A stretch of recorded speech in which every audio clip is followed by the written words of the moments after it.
The dining room felt warm with the familiar chaos of Thanksgiving, overlapping conversations, the clink of silverware against china, and the rich aroma of turkey and stuffing filling every corner.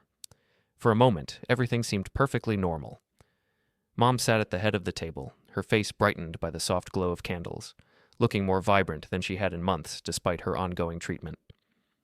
Aunt Helen was regaling us with stories from her book club, while the cousins debated football scores with the passion of seasoned commentators. I was reaching for the cranberry sauce when something caught my eye. There, nestled among the autumn flowers in Mom's centerpiece bouquet, was a small black ribbon, a remembrance ribbon, the kind you see at services meant to mark a loss. My stomach dropped. I stared at it, wondering if I was seeing things. But no, it was definitely there, stark against the orange and yellow chrysanthemums. I glanced around the table to see if anyone else had noticed, but everyone seemed absorbed in their conversations and plates. Leaning toward my older brother Ethan, who was seated to my right, I whispered, "You think this is funny?" Ethan followed my gaze to the bouquet, and when he spotted the ribbon, his lips curved into that familiar smirk I'd grown to despise over the years. He took a sip of his wine, his third glass, though dinner had only started 20 minutes ago, and whispered back with casual cruelty, "It's free. Besides, she doesn't have much time left anyway." The words struck me with shocking force. I felt the color leave my face as I processed what he'd just said. Around us, the dinner conversation continued, but I could see that a few family members had caught fragments of our exchange. Aunt Helen's story trailed off mid-sentence. Cousin Mara looked between Ethan and me with confusion. Mom herself seemed to sense something was wrong, her eyes moving from the bouquet to our faces with growing concern. Ethan, oblivious to the discomfort he'd created or simply not caring, chuckled softly and returned to his meal. He cut into his turkey with deliberate satisfaction, as if he'd just delivered a particularly clever punchline instead of making a joke about our mother's mortality.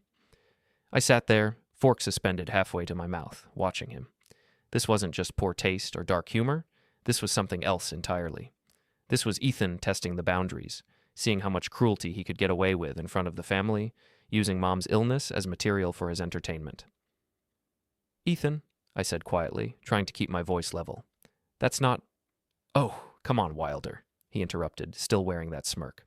"Don't be so sensitive. It's just a little dark humor. Mom knows I'm kidding, don't you, Mom?" All eyes turned to Margaret, who looked pale and uncertain. She managed a weak smile and nodded, but I could see the hurt in her eyes. She was protecting the peace, as always, even when it meant absorbing Ethan's casual cruelty. "Of course, sweetheart," she said softly. "I know you're just joking." But it wasn't just joking, and we all knew it. This was Ethan's pattern. Push boundaries, cause discomfort, then hide behind claims of humor when called out. He'd been doing it for years, and somehow, he always managed to make everyone else feel like they were overreacting. I watched him take another drink, watched the way he scanned the table to gauge reactions, and I realized something that chilled me. Ethan was enjoying this. He liked seeing who would laugh nervously, who would look away uncomfortable, who would enable him by staying silent. This wasn't just thoughtlessness, it was a deliberate test of his power over the family dynamic. The rest of dinner passed in a haze of forced normalcy.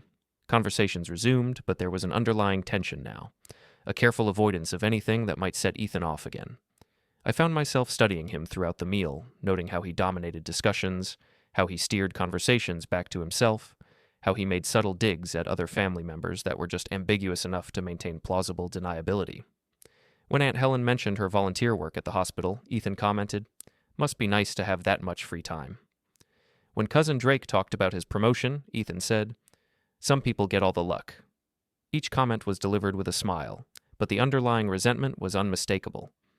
And through it all, Mom kept glancing at that memorial ribbon, her fingers unconsciously moving to touch the small silver cross she wore around her neck, a nervous habit she'd developed since her diagnosis.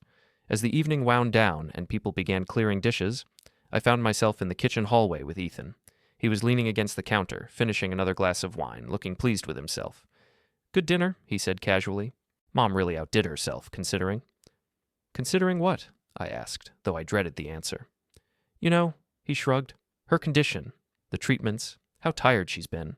I mean, let's be realistic about the situation, Wilder. She's not getting any younger, and the doctors haven't exactly been optimistic." There it was again, that casual cruelty delivered with the same tone he might use to comment on the weather, but this time we were alone, and I could see something else in his expression, something calculating. "Why do you do this?" I asked quietly. "Do what?" "This. The jokes, the comments. Why do you enjoy hurting her?" Ethan's smile faded slightly, and for a moment, I saw something raw underneath. "I don't enjoy hurting anyone, Wilder. I'm just being realistic. You've always been too soft, too emotional. Someone has to face facts around here." "Facts?" "You put a memorial ribbon in her bouquet." "I found it in the flower shop parking lot. Waste not, want not." He finished his wine and set the glass down with a sharp clink. "Besides, it's not like it changes anything. We're all thinking it." "We're all thinking what?" "How much time she has left. What happens next?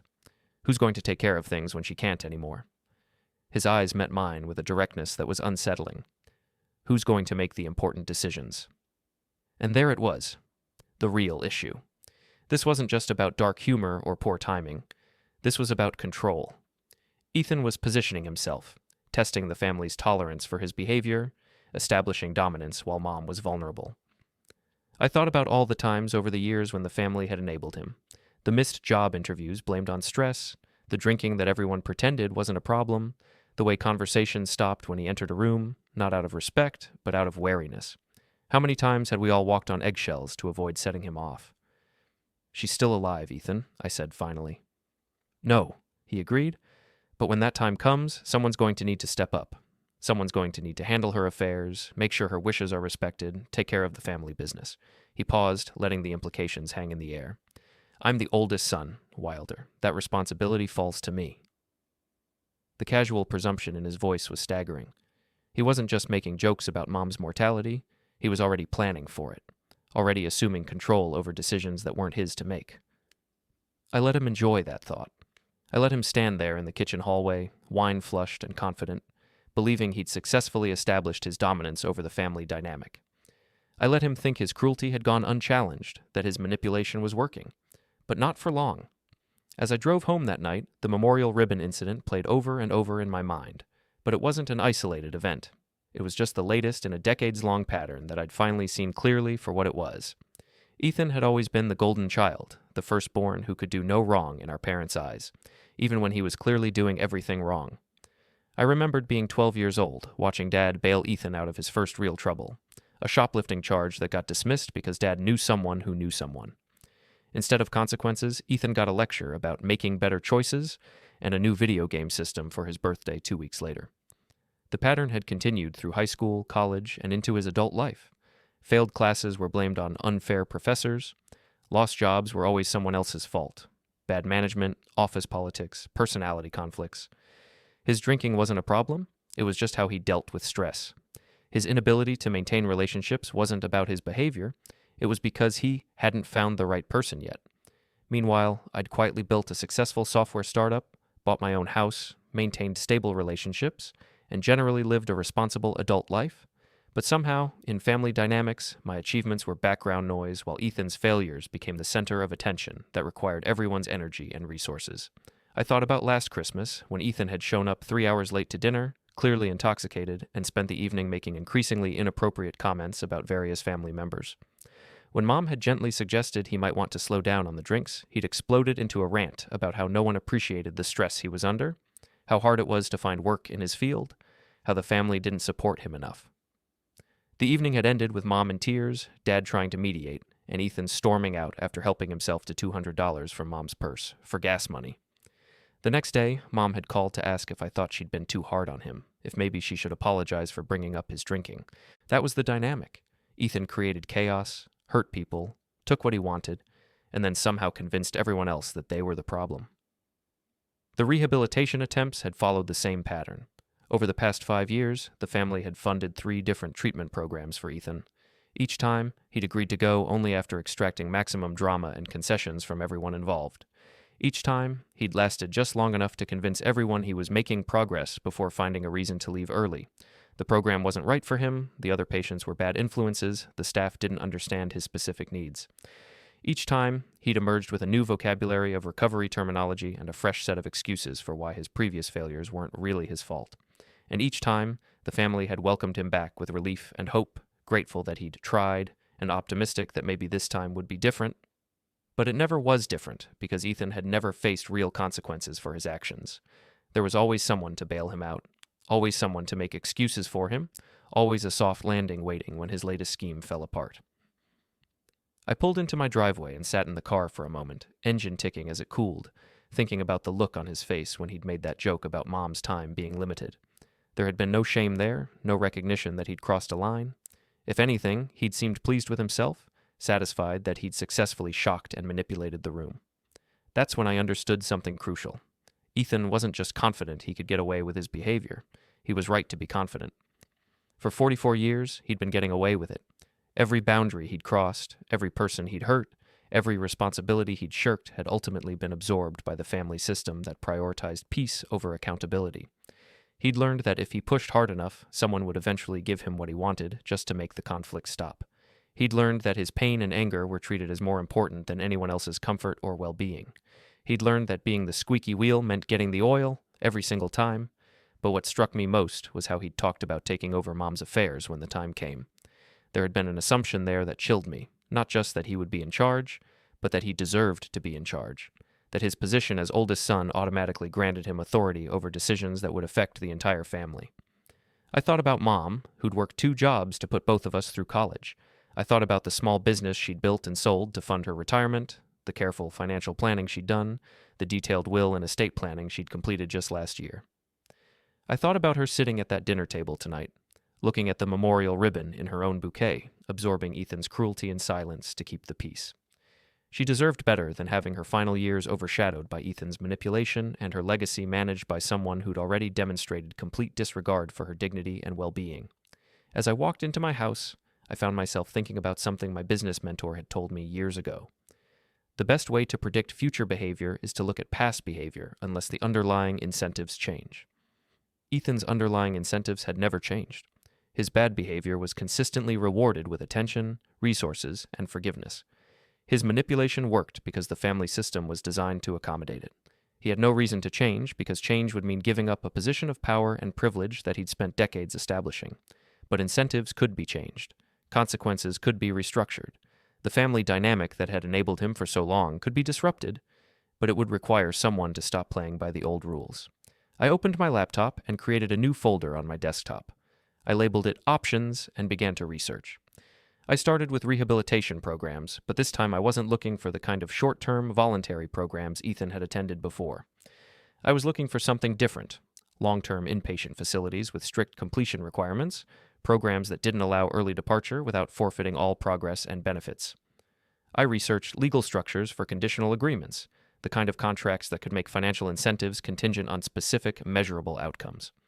I looked into escrow services that could hold funds in trust until predetermined conditions were met. Most importantly, I researched what it would take to create a situation where Ethan would voluntarily choose to enter a program he couldn't easily leave, where his own greed and overconfidence would work against him instead of in his favor. As I worked late into the night, I kept thinking about that smirk on his face, the casual cruelty in his voice when he joked about Mom's limited time. He'd been so confident, so certain that he could say whatever he wanted without consequences. I was going to let him keep that confidence right up until the moment it became his downfall. By morning, I had the outline of a plan. It would require careful legal work, precise timing, and a deep understanding of Ethan's psychology. But most importantly, it would require him to make his own choices, to sign his own agreements, to walk voluntarily into consequences he'd designed for himself. I wasn't going to fight Ethan or confront him directly. I wasn't going to try to change the family dynamic through argument or intervention. Instead, I was going to offer him exactly what he wanted most: money, and let his own greed and overconfidence do the rest. The memorial ribbon had been his joke about Mom's mortality. What he didn't realize was that it also marked the end of his ability to manipulate our family without consequences. But I would let him enjoy his confidence a little longer. After all, the best traps are the ones people walk into willingly, believing they're walking towards something they want. The call came 2 days after Thanksgiving. Mom's voice was strained, tired in a way that had nothing to do with her medical treatments. "Wilder, honey, could you come over? Ethan's here and we're trying to work through some things." I found them in the living room, Ethan pacing by the window while Mom sat rigidly on the couch, her hands folded tightly in her lap. The memorial ribbon was gone from the bouquet, but the tension from Thanksgiving dinner hung in the air like smoke. "There he is," Ethan said without turning around. "The responsible son. Mom was just telling me about some concerns she has about my ability to handle family responsibilities." I wasn't questioning your ability, Mom said quietly. I was just saying that maybe we should discuss these things as a family when the time comes. When the time comes, Ethan repeated, finally turning to face us. He looked like he'd been drinking, though it was only 2 in the afternoon. That's an interesting way to put it. Very diplomatic. I sat down across from Mom, noting the way she flinched slightly when Ethan's voice rose. What's going on? What's going on, Ethan said, is that apparently my little joke the other night has everyone questioning my judgment. Apparently having a sense of humor about difficult situations makes me unfit to handle important family matters. It wasn't a sense of humor, I said calmly. It was cruel. Cruel. He laughed, but there was no warmth in it. You know what's cruel, Wilder? Pretending like we're not all thinking the same thing. Pretending like we haven't all noticed that Mom's getting weaker, that the treatments aren't working as well as they used to, that we need to start making plans. Mom's face went pale. Ethan, please what? Please keep pretending? Please keep acting like everything's going to be fine. He moved closer to the couch, and I could smell the alcohol on his breath. I'm trying to be realistic here. I'm trying to take responsibility for what's coming. Taking responsibility, I said, or taking control. His eyes snapped to mine. What's that supposed to mean? You tell me. You're the one who's been talking about handling Mom's affairs, making important decisions. You're the one who seems awfully eager to start planning for when she's no longer here. Someone has to think about these things, he said, his voice rising. Someone has to be practical. And as the oldest son, as the one who's been here consistently... Consistently? I interrupted. You mean consistently unemployed, consistently drinking, consistently taking money from her purse? Wilder, Mom warned, but I could see something else in her expression. Relief that someone was finally saying what she'd been thinking. Ethan's face flushed red. At least I'm here. At least I'm available when she needs me. You're so busy with your little tech company, your important meetings, your successful life that you barely have time for family. I have time for family, I said. I just don't have time for your drama. My drama? He laughed again, that harsh sound that made Mom wince. My drama is caring about what happens to this family. My drama is being willing to step up and take responsibility when everyone else wants to stick their head in the sand. I watched him pace, watched the way he gestured with his hands, the way his voice got louder with each sentence. This was classic Ethan. Create a crisis, escalate the conflict, then position himself as both the victim and the solution. But there was something else happening here, something more calculated than his usual chaos. He wasn't just lashing out randomly. He was making a play for control while Mom was vulnerable, using her illness as leverage to establish his authority over family decisions. What exactly are you proposing, Ethan? I asked. He stopped pacing and looked at me with surprise, as if he hadn't expected me to engage directly. I'm proposing that we be adults about this. I'm proposing that we acknowledge reality and make some practical arrangements. Such as making sure Mom's affairs are in order, making sure someone reliable is in position to handle her medical decisions if she becomes unable to make them herself, making sure her financial situation is managed properly. And you think that someone should be you? I think that someone should be the person who's most available, most invested in her well-being, most willing to make the hard decisions when they need to be made. I glanced at Mom, who was watching this exchange with growing distress. She looked small and fragile in her chair, caught between her 2 sons as they fought over her future while she was still very much present. Mom, I said gently, what do you want? She looked between us, her eyes bright with unshed tears. I want my sons to stop fighting. I want to enjoy whatever time I have left without worrying about what you two are going to do to each other. See? Ethan said triumphantly. This is exactly what I'm talking about. She shouldn't have to worry about these things. She should be able to focus on her health and let someone else handle the details. Someone else meaning you. Someone else meaning the person best qualified to handle them. I studied his face, noting the confidence there, the assumption that he'd already won this argument. He truly believed that his position as oldest son, combined with his availability and willingness to step up, gave him the right to take control of Mom's life. What he didn't seem to realize was that his availability was a function of his unemployment, and his willingness to step up looked a lot like eagerness to access resources that weren't his. You know what, Ethan? I said finally. You're right. Both he and Mom looked at me with surprise. You're right that someone needs to think about these things. You're right that Mom shouldn't have to worry about the details. You're right that we need to be practical. Ethan's expression shifted to suspicion. He'd been expecting a fight, and my agreement clearly caught him off guard. But, I continued, if you're going to take on that kind of responsibility, you need to be in a position to handle it properly. You need to be reliable, stable, clear-headed. I am reliable. You're drinking at 2 p.m. on a Tuesday. He opened his mouth to argue, then closed it. Even he couldn't deny what was obvious. Look, I said, I'm not trying to attack you. I'm just saying that if you want to be trusted with important family responsibilities, you need to address the issues that make people question your judgment. What issues? The drinking, the unemployment, the pattern of starting things and not finishing them. Mom was watching this exchange with growing interest. I could see her recognizing the logic in what I was saying, even as she worried about the conflict it might create. So, what are you suggesting? Ethan asked. I'm suggesting that if you're serious about taking on family responsibilities, you should be serious about getting your own life in order first. My life is in order? Is it? When's the last time you held a job for more than 6 months? When's the last time you went a week without drinking? When's the last time you followed through on a commitment without finding an excuse to quit early? His face was getting redder, but I could see something else there too, a recognition that he couldn't easily argue with what I was saying. Treatment programs haven't worked for you in the past, I continued, but maybe that's because you didn't have the right motivation. Maybe you need something more significant at stake. What kind of motivation? I paused, as if the idea was just occurring to me. What if there was a financial incentive? What if completing a real, comprehensive treatment program came with a substantial reward? Ethan's eyes sharpened with interest. What kind of reward? The kind that would give you the financial stability to take on family responsibilities without having to worry about your own situation. I could see the wheels turning in his head, the way his posture changed as he began to consider the possibility. This was exactly what I'd been hoping for, Ethan's greed overriding his caution. How substantial? He asked. Substantial enough to matter, but only if you complete the program, only if you prove you're serious about change. Mom was looking between us with a mixture of hope and confusion. She wanted to believe that Ethan could change, but she'd been disappointed too many times before. What kind of program? Ethan asked. A real one. Long-term, inpatient, comprehensive, the kind that actually works, not the short-term programs you've tried before. How long-term? Long enough to matter, long enough to prove you're committed. I could see him calculating, weighing the potential reward against the cost of actually completing treatment.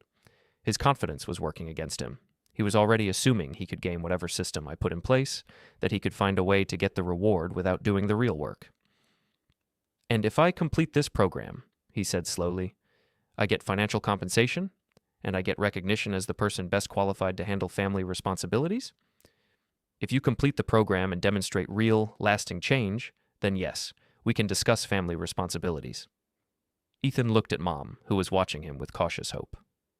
What do you think, Mom? Does that sound reasonable? She nodded slowly. If it would help you, sweetheart, if it would give you the tools you need to be healthy and happy. Then let's do it, he said, turning back to me with renewed confidence.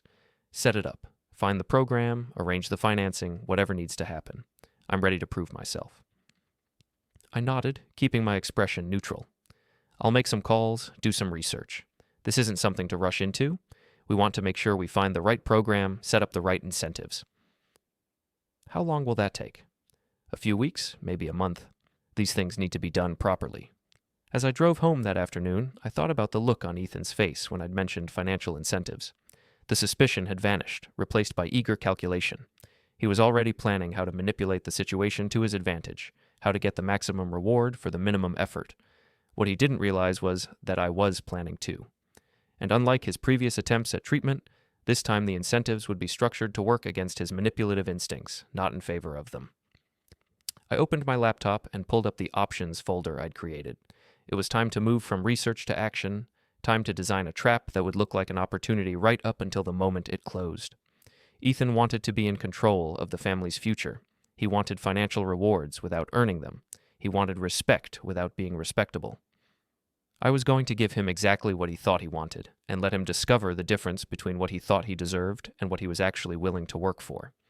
The memorial ribbon had been his joke about Mom's mortality, but the real joke was going to be on him.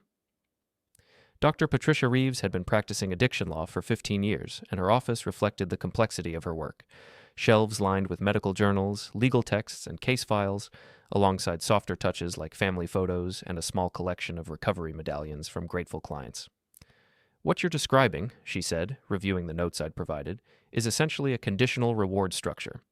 It's not uncommon in addiction treatment, though it's usually implemented by employers or family trusts rather than individual family members. I sat across from her desk, having spent the past 3 weeks researching attorneys who specialized in addiction treatment law. Dr. Reeves had been recommended by 2 different treatment facilities and had a reputation for creating ironclad agreements that protected all parties involved. The key, she continued, is making sure the conditions are clear, measurable, and legally enforceable. You can't create a contract that's designed to fail, but you can create one that requires genuine commitment and completion. What would that look like? She opened a file folder and pulled out several documents. Let me show you some examples. This is a conditional employment agreement, an executive who was required to complete treatment before returning to his position. The company held his stock options in escrow until he finished the program and maintained sobriety for 6 months post-treatment. I reviewed the document, noting the precise language around completion requirements, verification procedures, and forfeiture conditions. This one, she said, handing me another file, is a family trust agreement. The beneficiary could only access his inheritance after completing treatment and demonstrating sustained recovery. The funds were held in escrow for 18 months total, 12 months of treatment plus 6 months of verified sobriety. 18 months, I repeated. That seems like a long time. It is a long time, that's the point. Addiction recovery isn't a quick fix, and sustainable change requires sustained effort. The most successful programs I've seen have been long-term, comprehensive, and structured to prevent early exit. She pulled out a third file. This is probably closest to what you're describing. A family member offered to pay for treatment plus provide a substantial completion bonus, but only if the individual finished the entire program and met all requirements. No early exit, no partial credit, no exceptions. What happened? The individual completed the program and has been sober for 3 years now. The financial incentive was significant enough to motivate him through the difficult early stages, and by the time he might have wanted to quit, he'd developed enough tools and support to continue for the right reasons. I studied the agreement, noting how carefully it was structured. The financial incentive was substantial but not accessible until full completion. The program requirements were specific and measurable. The consequences of early exit were clearly stated and legally binding. Could something like this work for my situation? Potentially, but I need to understand your brother's history and your specific goals. You mentioned he's attempted treatment before? 3 times. Each time he left early, usually after a few weeks or a month. Each time he had an excuse for why the program wasn't right for him.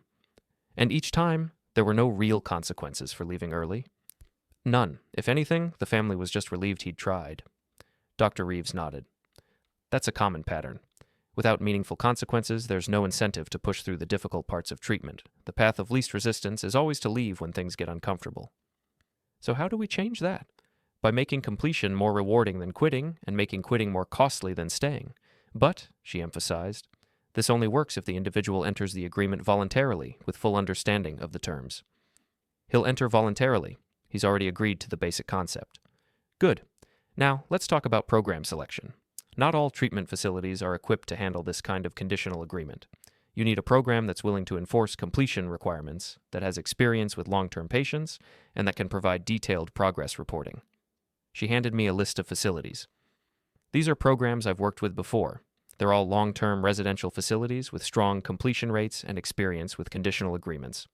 I scanned the list, noting that most of the programs were 12 to 18 months long. This seems much longer than the programs he's tried before. Because the programs he's tried before weren't designed to create lasting change.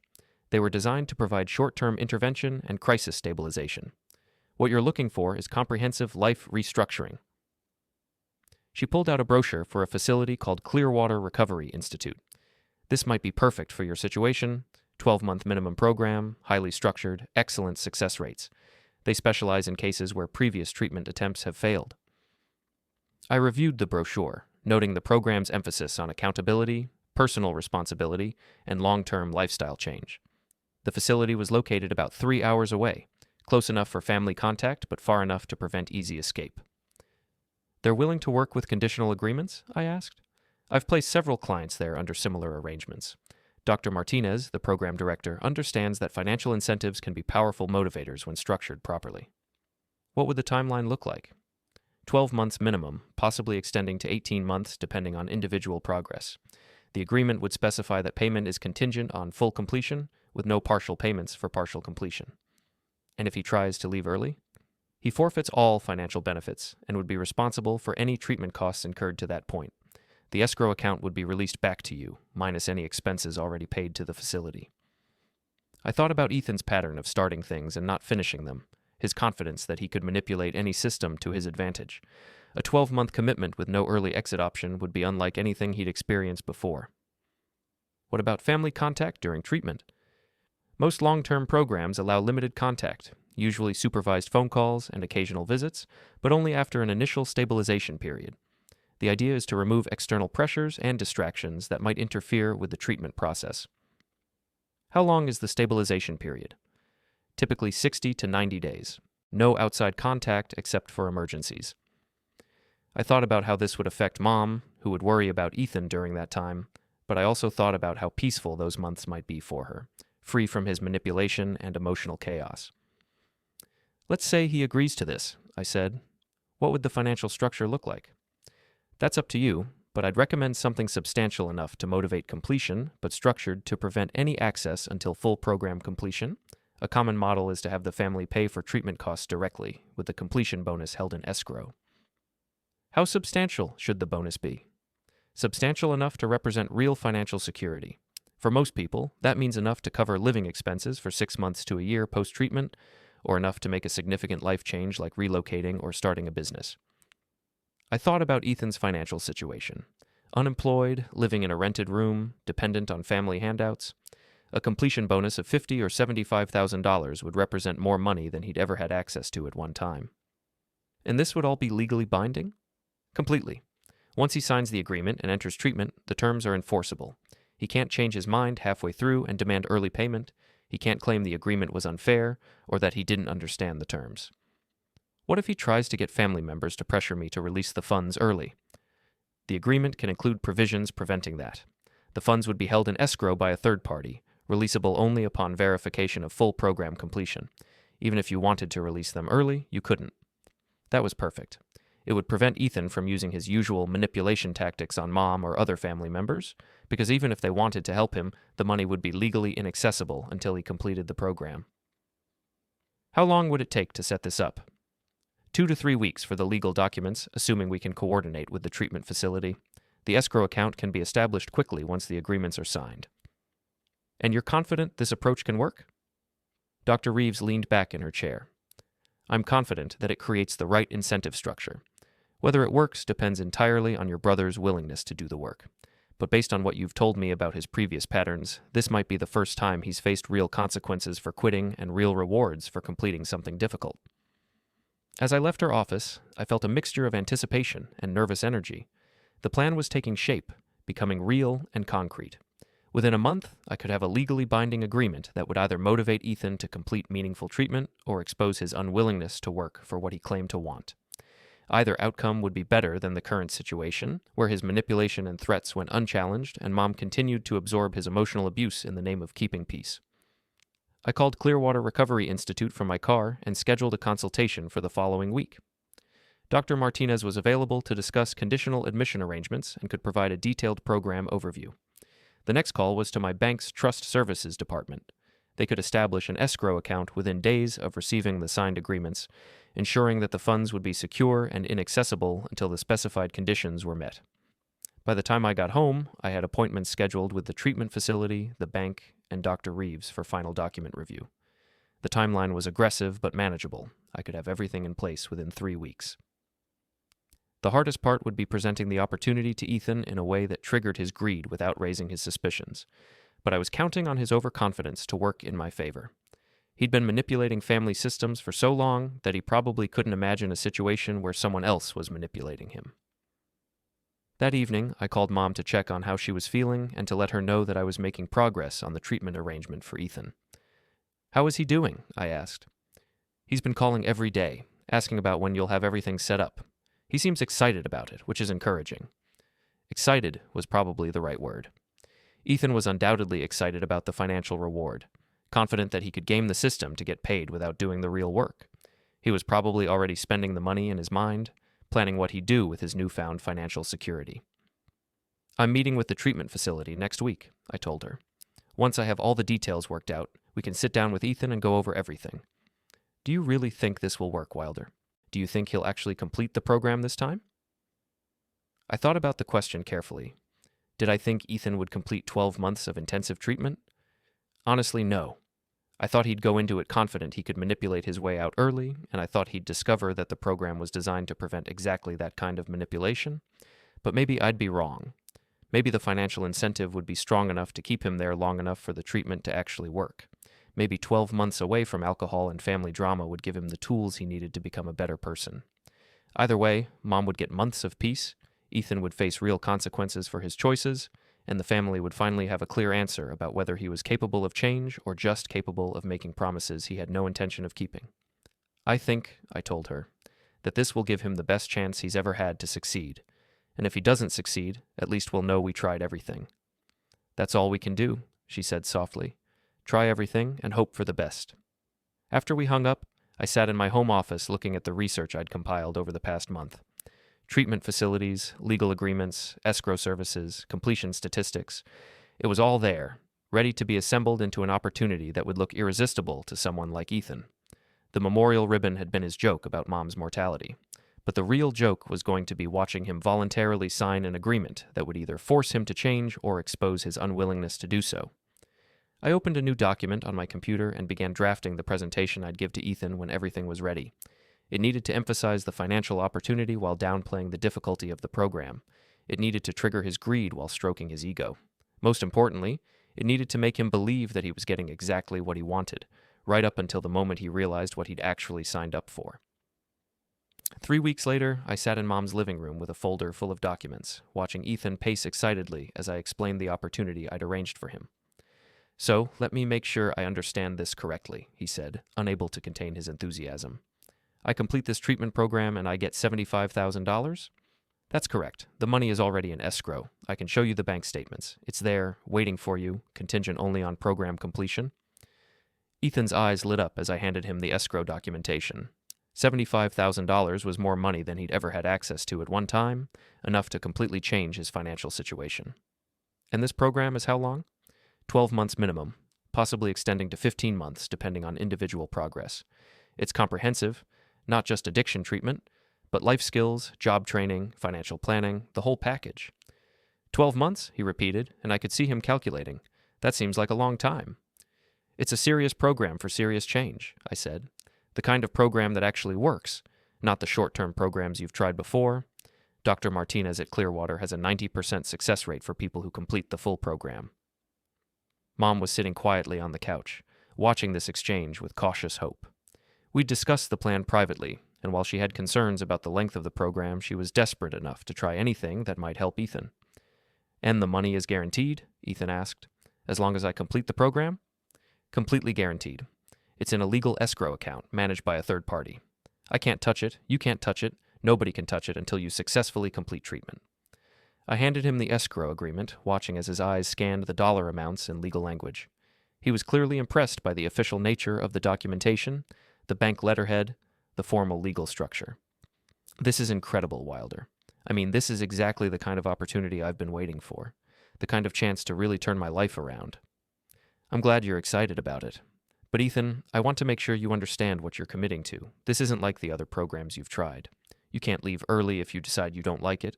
You can't change your mind halfway through and expect to get paid anyway." "I understand that," he said, though I could tell he wasn't really listening to the warnings. His attention was focused on the financial reward, not the conditions attached to earning it. "Let me show you the facility," I said, pulling out the Clearwater brochure. "It's beautiful, more like a resort than a treatment center. Private rooms, excellent food, recreational facilities, professional staff." Ethan flipped through the brochure, noting the amenities and comfortable accommodations. "This doesn't look like any treatment center I've been to before."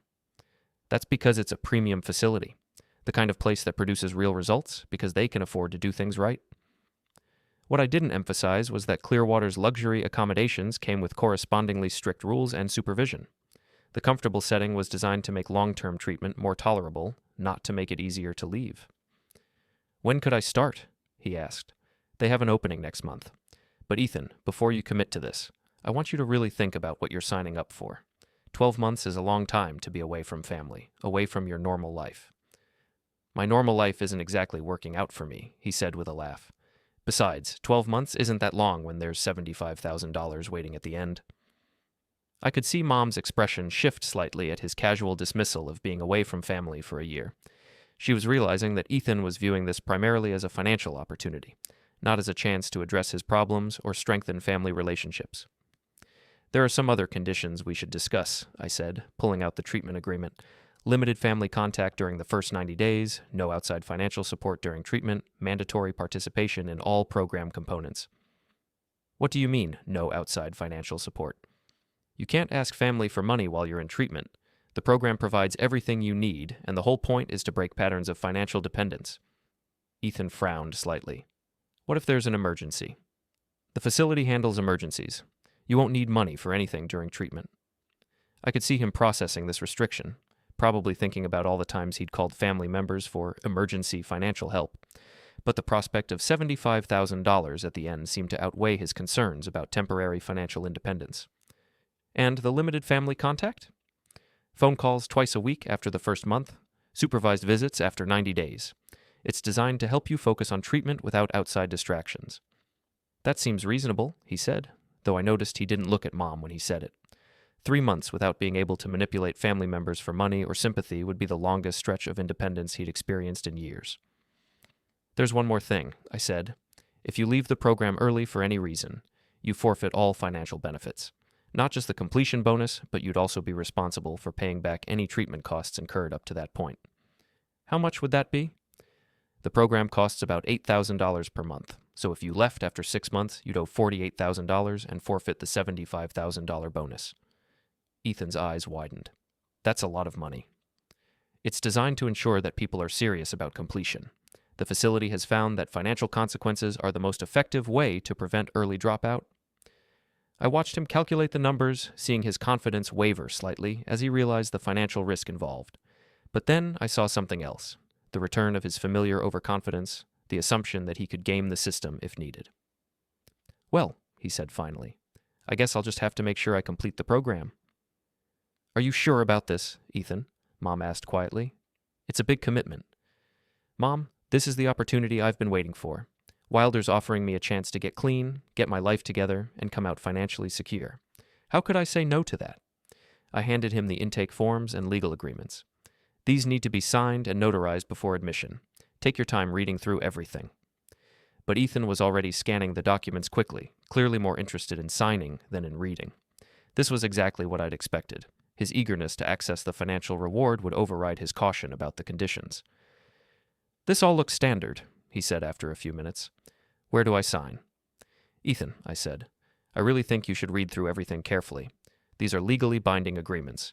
Once you sign them and enter treatment, the terms can't be changed. I trust you, Wilder. You've put together an amazing opportunity here. I'm ready to commit. Within 20 minutes, he'd signed all the documents. The treatment agreement, the escrow conditions, the financial responsibility clauses, everything. His signature was confident, eager, the signature of someone who believed he was getting exactly what he wanted. When do I start? He asked. Intake is scheduled for next Monday. I'll drive you to the facility and help you get settled. This is incredible, he said, standing up and shaking my hand. Thank you, Wilder. Thank you for believing in me, for giving me this chance. Mom hugged him goodbye, and I could see tears in her eyes, partly from hope that this might finally work, partly from sadness about not seeing him for months. After Ethan left, Mom and I sat quietly for a few minutes. Do you think he'll actually complete it? She asked. I think he'll try, I said. Whether he succeeds depends on how much he really wants to change versus how much he just wants the money. $75,000 is a lot of money. It is, but 12 months of intensive treatment is a lot of work. That weekend, I helped Ethan pack for treatment. He was excited, optimistic, full of plans for what he'd do with the money when he completed the program. He talked about getting his own apartment, maybe starting a business, finally becoming financially independent. This is going to change everything, he said as we loaded his bags into my car. This is exactly what I needed. The right motivation, the right program, the right opportunity. As we drove to Clearwater Recovery Institute, I listened to him talk about his plans and his confidence that he could handle whatever the program threw at him. He was so focused on the financial reward that he seemed to have forgotten about the actual work involved in recovery. The facility was impressive, a sprawling campus with comfortable buildings, well-maintained grounds, and an atmosphere of quiet professionalism. Dr. Martinez met us at the intake office and walked Ethan through the admission process. "Mr. Sornell," she said, "I want to make sure you understand our program philosophy. We believe in accountability, personal responsibility, and sustained effort. Our success rates are high because we maintain high standards." "I'm ready for high standards," Ethan said confidently. "I'm ready to do whatever it takes." "Excellent. Your brother has explained the conditional nature of your admission. You understand that completion is required for any financial benefits?" "Absolutely. 12 months, full program, no shortcuts." Dr. Martinez reviewed his file and the legal agreements. "We'll start with a 30-day evaluation period to assess your specific needs and develop an individualized treatment plan.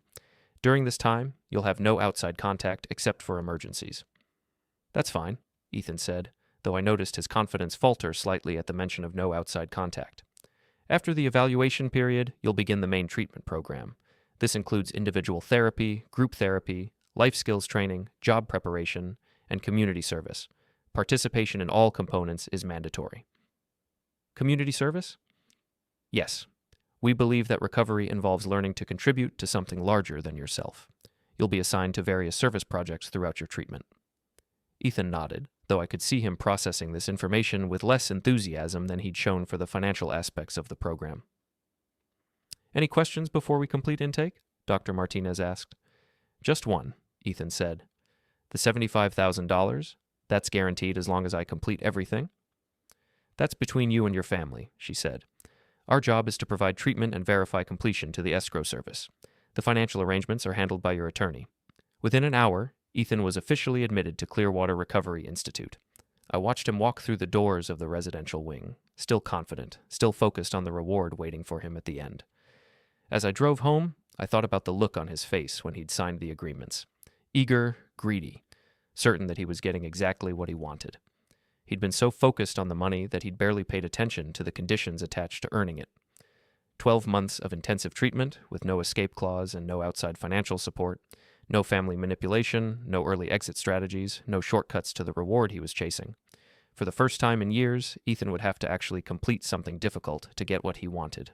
He'd have to work for a reward instead of manipulating others into giving it to him. Whether he succeeded or failed, the family would finally have a clear answer about his capacity for change. And Mom would have 12 months of peace, free from his emotional manipulation and financial demands. The memorial ribbon had been his joke about her mortality, but the real joke was going to be watching him discover the difference between wanting something and being willing to work for it. 6 months later, my phone rang at 7 in the morning. The caller ID showed Clearwater Recovery Institute. "Mr. Sornell, this is Dr. Martinez. Could you come in today to discuss your brother's progress? There are some issues we need to address." I found Ethan in the facility's conference room, looking nothing like the confident man who'd walked in 6 months earlier. He was thinner, pale, and there was something different in his eyes, a desperation I'd never seen before. "Wilder," he said as soon as I walked in, "we need to talk about the agreement." "What about it?" "I think there might be some flexibility in the terms, some room for negotiation."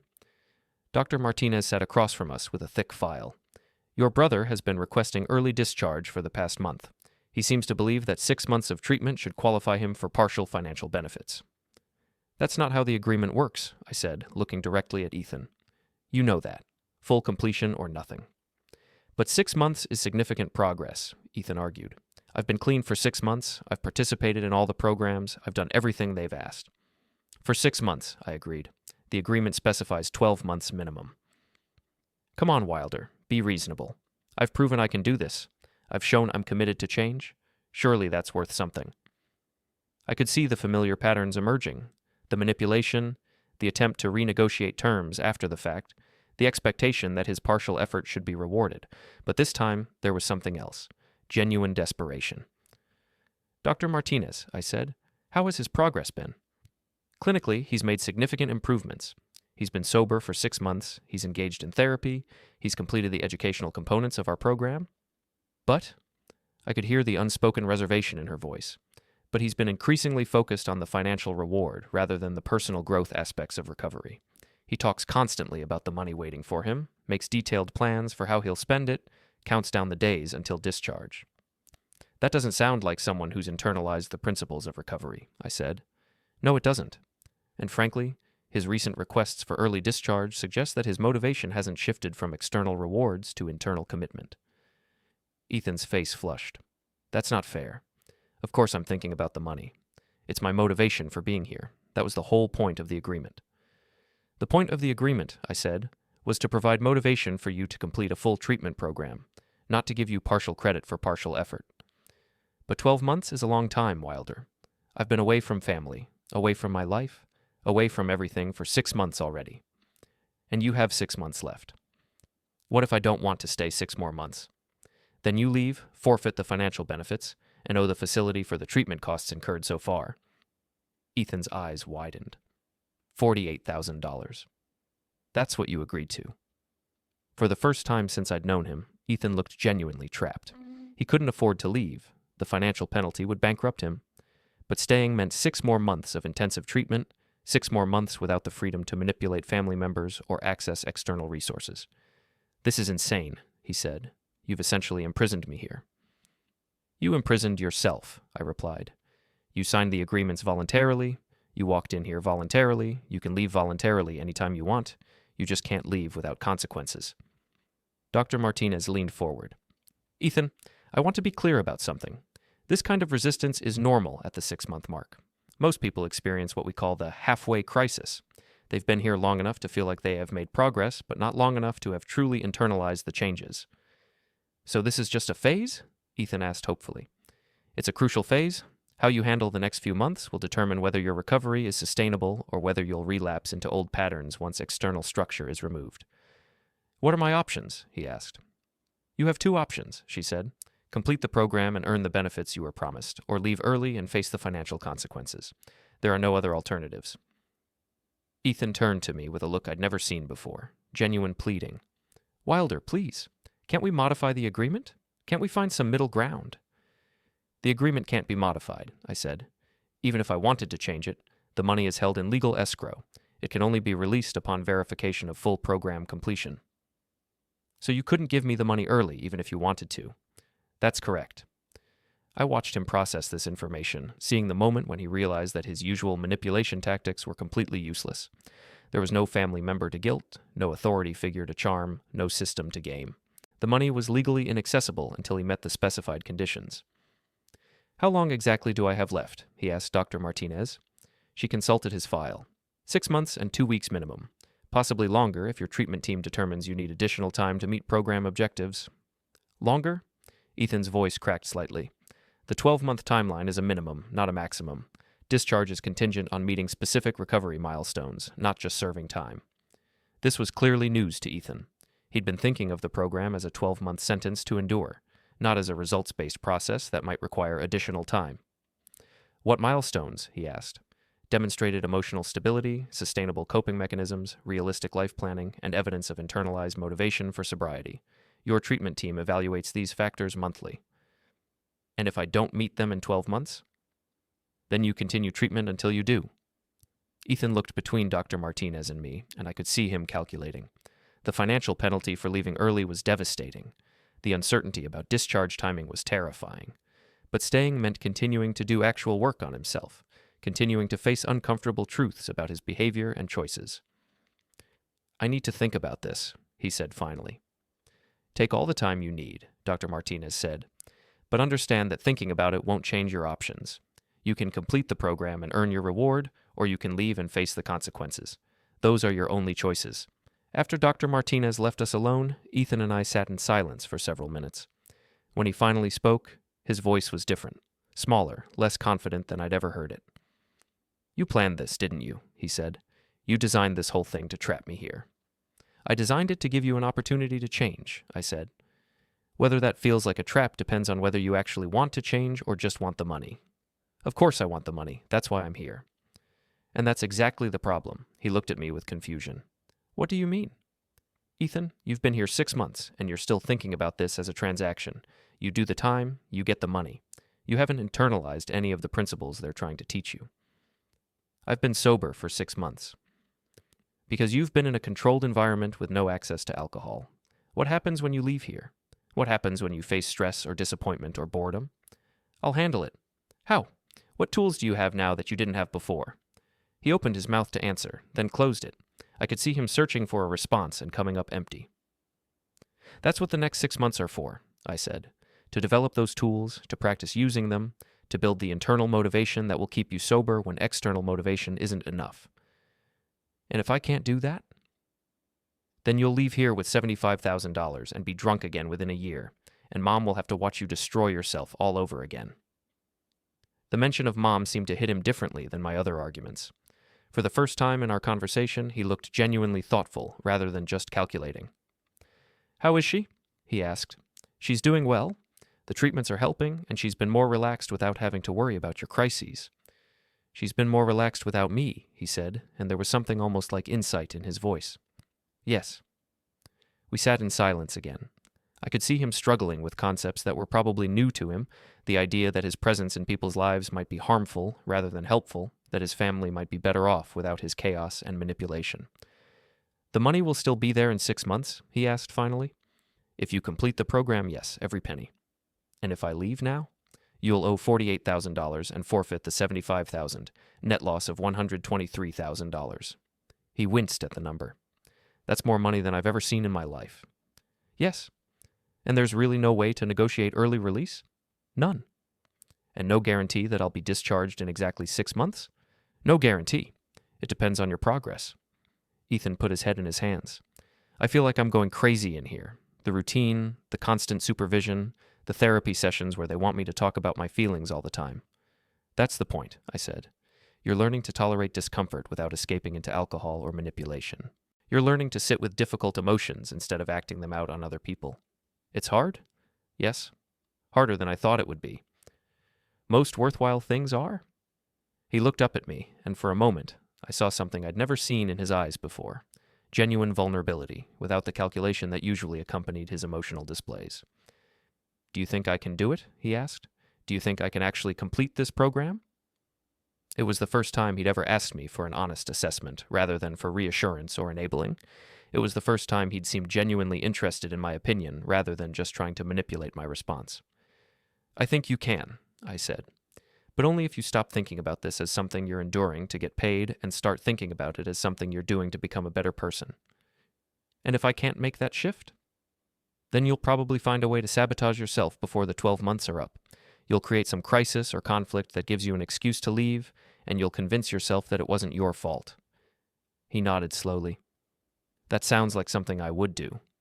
It sounds like something the old Ethan would do. The question is whether you want to keep being that person or whether you want to become someone else. Someone who can actually complete something difficult? Someone who can complete something difficult for the right reasons. As I left Clearwater that day, I thought about the look on Ethan's face during our conversation. For the first time in his life, he was facing a situation where his usual escape routes were blocked, where his manipulation tactics were useless, where the only way forward was through genuine effort and change. Whether he would rise to that challenge or find a way to sabotage himself remained to be seen. But for the first time, he was asking the right questions instead of just looking for the easy answers. The memorial ribbon had been his joke about Mom's mortality. But sitting in that conference room, facing 6 more months of intensive treatment with no shortcuts available, he was finally confronting his own limits, the end of his old patterns, his old excuses, his old ways of avoiding responsibility. The money was still there, waiting for him in escrow. But for the first time, he was beginning to understand that earning it would require becoming someone worthy of receiving it. Whether he was willing to do that work would determine not just whether he got paid, but whether he got his life back.